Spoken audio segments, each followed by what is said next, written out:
So we're going to first start off, if I have a coin that tosses 100 times, I want 39 heads occur. I'm going to decide if that is a fair coin or not a fair coin. So the key question is, I'm going to find the probability that the outcomes of 39 or fewer heads occur. So here's the question. Why am I not just finding 39 heads? Because what is more unusual than just having 39 out of 100 appear? Getting only 25 out of 100 heads. What's even more unusual than that? Getting 1 out of 100 heads. What's even more unusual than that? Getting 0. So instead of just doing just 39, I'm doing everything that is more unusual. So I'm going to do 39 and under. So if you made your table, probability distribution table, we would want to figure out the probability of having 0 heads all the way up until I did 39 heads.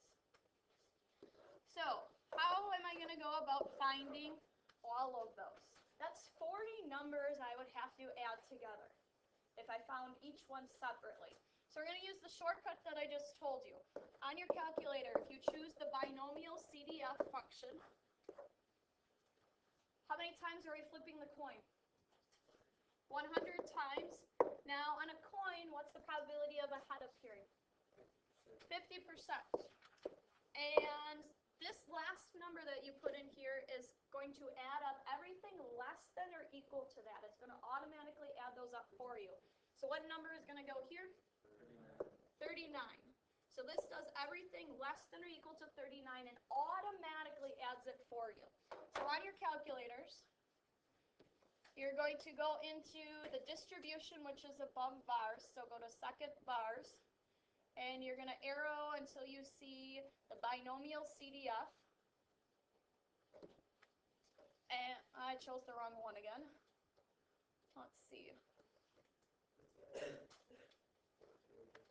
All right, Binomial Cdf. So we're going to flip a coin 100 times. And probability of head appearing is 0.5. And I want to add up 39 and fewer. So I'm going to put 39 there, and this will be our answer, 0.017. So this adds up to 0.017. So instead of finding each one separately and having to add it, it does it all for us by using this function. So here's my question for you. Would it have made a difference if I looked at 39 heads or less or 39 tails? Would it matter? No, not at all. So since this is like a bell curve, and if you actually drew out your distribution table, these would be very small on this side, and over here would be the match of it, because everything is 50-50, it would be a perfect bell curve. So if this side has a 0.017 for a probability, guess what this side is? 0.017. So since it didn't matter if I actually looked at heads or tails, I'm going to actually add both of those together because both of them are very extreme cases. If you add those together, what do you get? 0.034, you said? Okay. So the question that we're doing today is, this hopefully is the review, the finding the probability part. The new thing today is deciding, is something fair or is it not fair? So this question is, should the hypothesis that the coin is fair be rejected? Meaning, do we think the coin is weighted some way, or do we think the coin is okay? 0.034.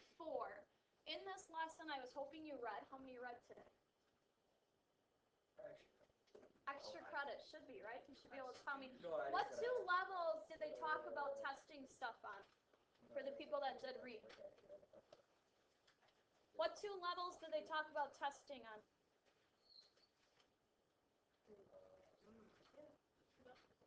Well, the main questions were, can you determine is it fair, or can you determine is it unfair? Okay, and so determine if it's fair or unfair, we need to know the 2 levels. One level is 0.01, another level is 0.05. Okay? Wasn't it 0.005? I even said them yesterday. No, I think it's 0.05. So looking at this, since I added those together and I got 0.034.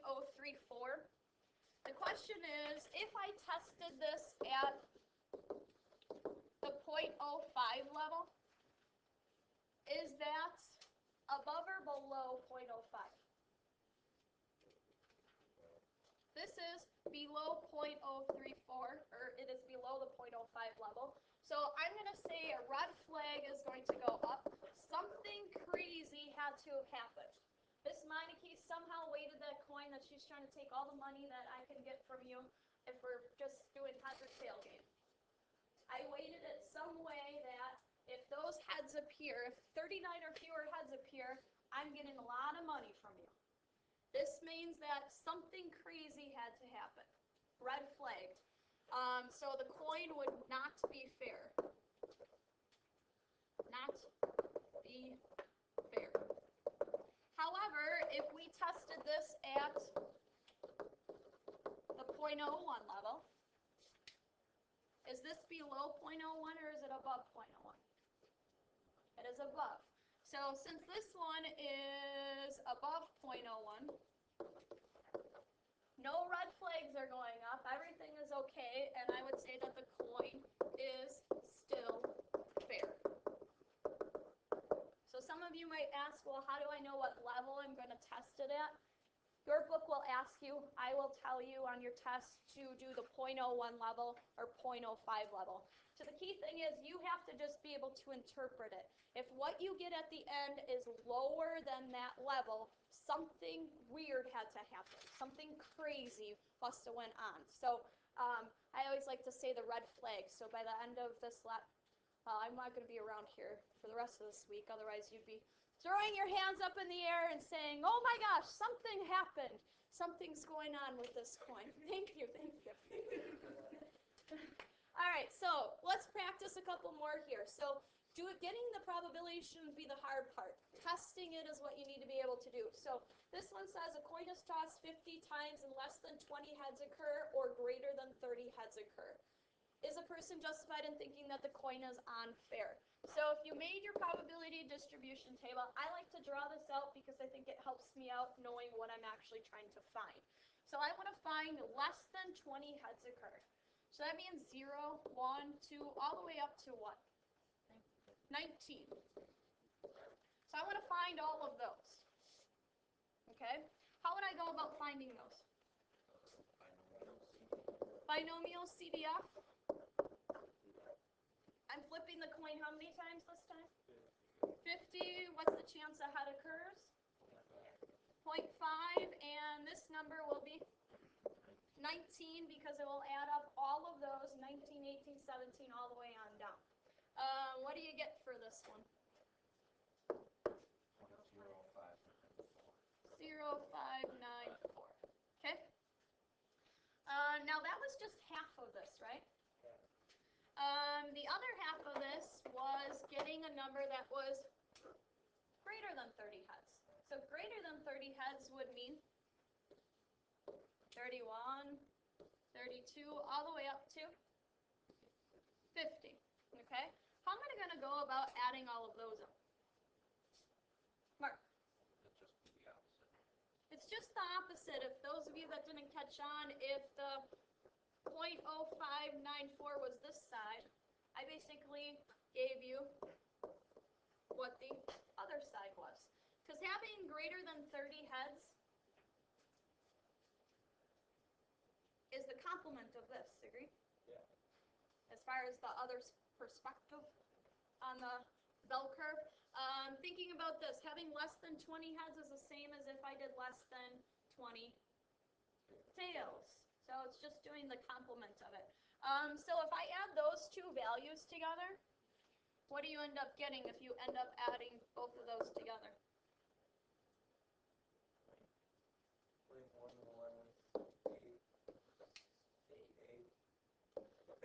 Okay, so 0.1188 is what I would get if I put those together.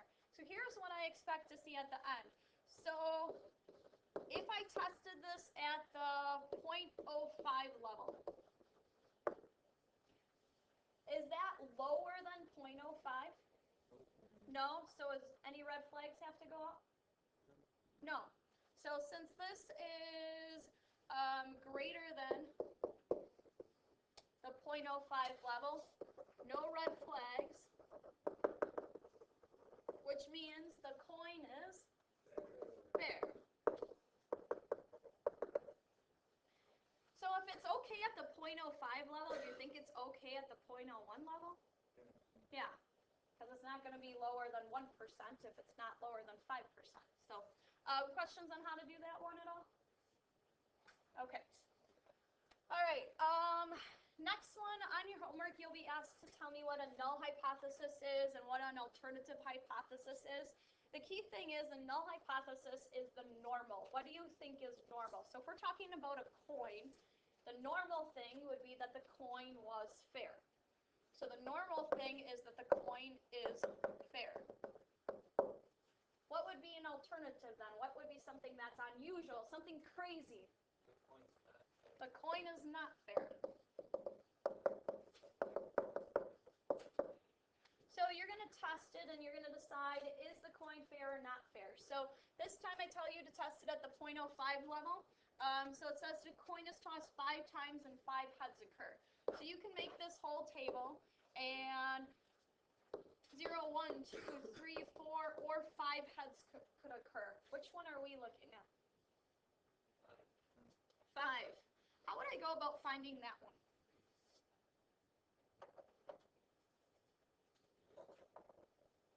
Kevin? Just do 0.5.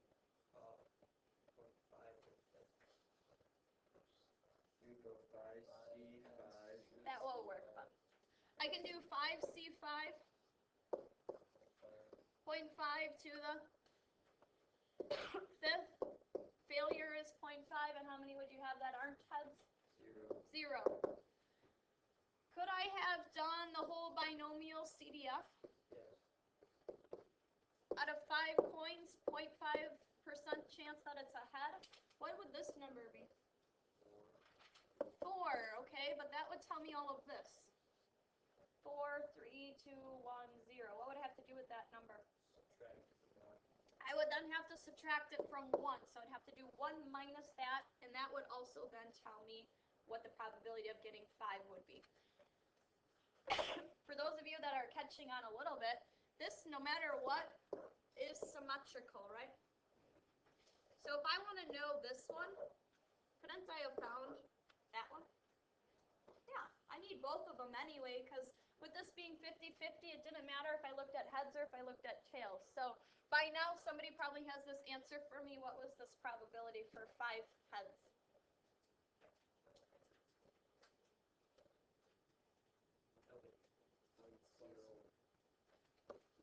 0.03, you said? Okay. So since this one is a 0.03, so a 3% shot, what's the other end going to be? 6%. Also 0.03, which means altogether it is 0.06. So Yes, it's fair. since 0.06 is greater than 0.05, do red flags go up? No. So no red flags, which means the coin is fair. Questions on that one at all? Adam? Well, seeing as it was like the most impossible scenario for that, can you just said before we came into depth on it, like it's automatically fair? Because it's the most. Like, because there's you either have 5 out of 5 or 0 out of 5. It's most unrealistic options. Correct. So if there's nothing above that or below, you know, automatically fair. It depends on. It kind of depends on how many times we flip the coin, though. Because, like, if we flip the coin 100 times and I want to know what's the probability of fewer or 2 or less heads, that's pretty rare. And depending on, see, this is where things will change a little bit. If I now, in a scenario, tell you that a coin is not 50-50 anymore, and I change it to you have a 60% shot that heads are going to appear, and then I ask you to test that to decide if it's fair or unfair, those results could come out differently. So. All right, I just want to talk about this one real quick. I don't want to actually go through the whole thing. This one talks about a coin is tossed 10 times and 8 heads occur. So what is more significant than 8 heads? 9 heads or 10 heads. So the key thing is you're not just always going to do just one spot. I'm not going to do the whole binomial distribution and just find it for 8. You have to add anything that's more significant than that. So I'm adding not just 8 heads, but I'm going to add 9 and 10 to it. Now, after I would add all of those together, any idea how I would do that, first of all? And there was silence again. I could do 0, 1, and 2, right? If I found out what it was for 0, 1, and 2, is 8, 9, and 10 the same? Yes. It's only the same because what's the probability of success? 50-50. So it's only the same because the probability of success is 50-50. So you could do this binomial CDF out of 10 times. You got a 50 shot, and you're doing 2 and under to figure out what that one is. And then you could double it to figure out what the other one was. So we got about 2 minutes left, so let's see if we can at least set this last one up, because this one's a little bit different than just a coin. This last one talks about tickets for 2 concerts went on sale at the same time. The first was 30 tickets sold, 12 for the first and 18 for the second. So is the concert hall manager justified in thinking that more tickets would be sold for the second concert? So right now, looking at that, you might think yes, because there obviously was more, right? So we're going to actually test this to see if that's true or not. So right now, key thing is, what is the null hypothesis? Something that should be the normal. Do you think it would be normal for the second concert to have more tickets? Or do you think it would be even? The normal would be that it would be even. So you have an equal shot for both concerts. I'm not going to write the whole thing out. You can write a better sentence than that. But the key thing is that you would have an equal chance to sell tickets to both concerts. What would then not be normal? Would be? More are sold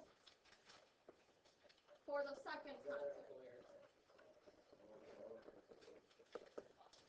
So if we're testing this, that more are sold for the second concert, it says that of the first 30 tickets, 12 were sold for the first, 18 for the second. So we need to figure out what probability we want to find. And there's the bell. So good luck on homework. It's on the sheet. You're going to have a review worksheet. And I will be back on Monday, quizzes Tuesday. So if you need to plan on staying after school Monday, that might be a